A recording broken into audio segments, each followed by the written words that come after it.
Hello everybody, my name's Marina and welcome back to my channel Illumina. Today I'm in Le Foret de Senart. I am so excited. This is my favorite forest in the whole of the Paris region, and today I'm going to go and pay some respect to some of the elders in this forest. I'm going to show you some of the really quite old oaks, really beautiful, majestic looking creatures, and who knows what we will see, what else we will see along the way. So join me on this journey and I hope you enjoy.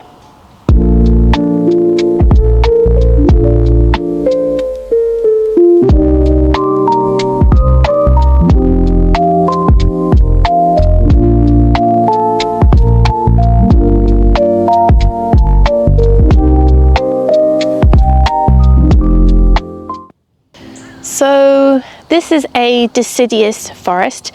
This means that in the autumn and winter time, all these trees here, with the exception of the conifers of course, will lose their leaves, and they will go into a winter dormancy for a period of time.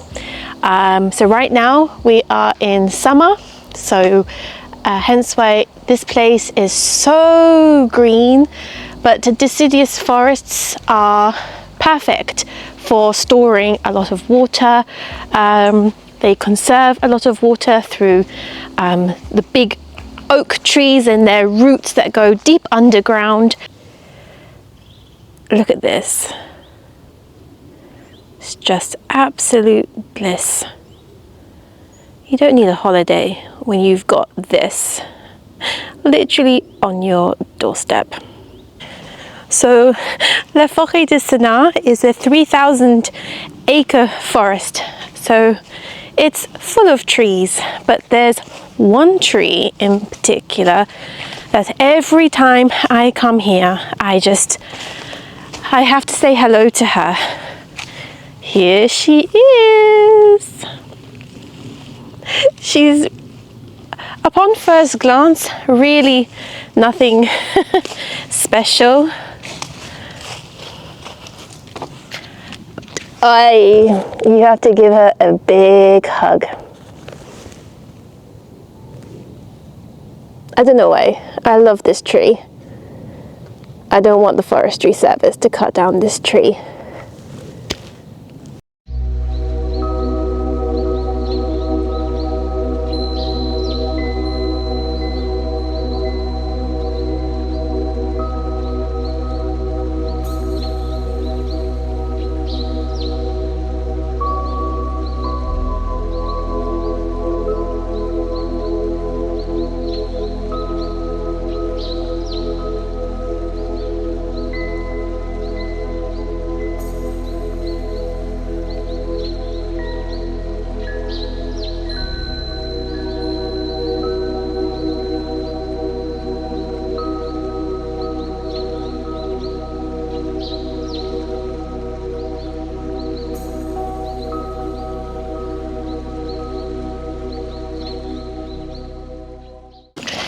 A couple of summers ago, I came here for a little forest experiment, and I can't remember what I was doing. Oh yeah, I was counting the number of insects that were pollinating different coloured flowers in the forest. And I came here one summer and it was completely the wrong time of year. Just from these oak trees that you see above me, it was just full of caterpillars dangling, and I felt like there were just caterpillars crawling along my neck, and yeah, I know, I didn't like particularly coming to the forest at that time, but luckily now we're not in the caterpillar season. I think now we're in butterfly season, so très bien. So also a few years ago, there was a 500-year-old oak tree in this forest, and she unfortunately died, to which I didn't actually realize how affected I would have been by that. but it shows, you know, when you keep coming to the same place and you build up a connection with living things around you, you get a sense of grief when something happens to them or they unfortunately pass. So I'm going to take you and show you which once was a beautiful oak tree. I mean, she still is beautiful, but just in a different way. And I'm going to show you how she is still helping the other oak trees in the nearby area.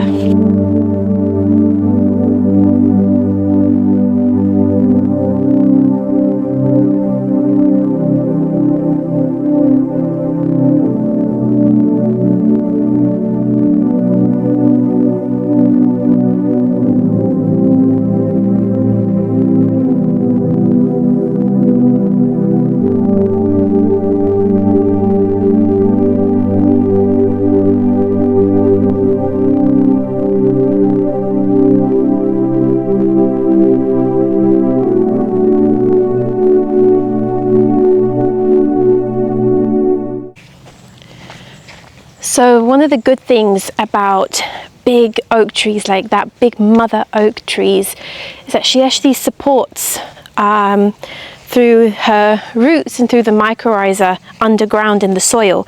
She actually supports a lot of the other trees in the nearby area. So there's a massive oak tree here.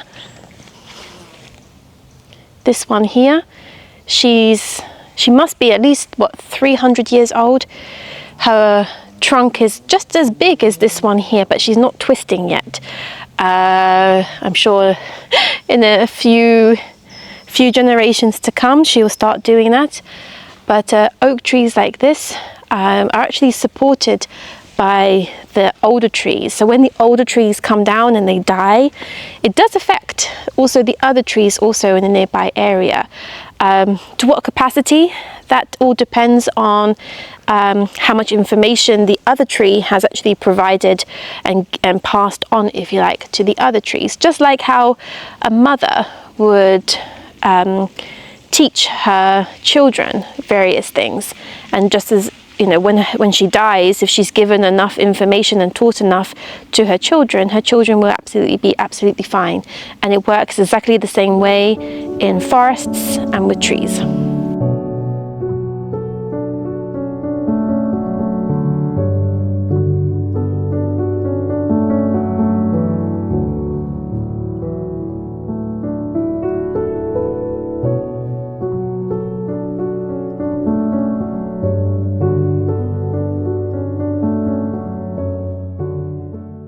Oh, I'm just taking a moment underneath this Douglas fir. I'm going to grab some needles in a minute and go home and make myself a nice cup of tea. Douglas fir needles are great with some sliced orange in some boiling water as a nice cup of tea, just highly recommended. They're like pine needles, but Douglas fir needles just have a little bit more of an orangey taste, whereas pine needles are just a little bit more lemony. Also, how do you know you're looking at a Douglas fir? It's these little cones here. They've got these bracts, I think they're called, that are located on their cones. So when you see these little kind of like hairy type things, means for sure it's a Douglas fir. There isn't a cone anywhere similar to a Douglas fir cone in Europe.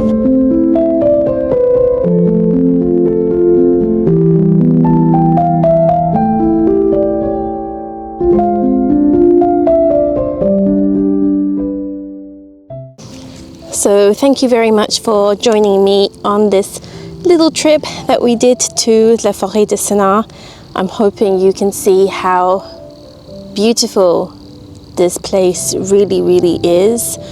There's still so much of this forest I need to show you, but we don't have all day, unfortunately, today. So I will definitely need to do another video and explore you a little bit more sort of off the path type areas areas which are just as beautiful as the ones we've seen today. So thank you very much for joining me, and I look forward to seeing you next time.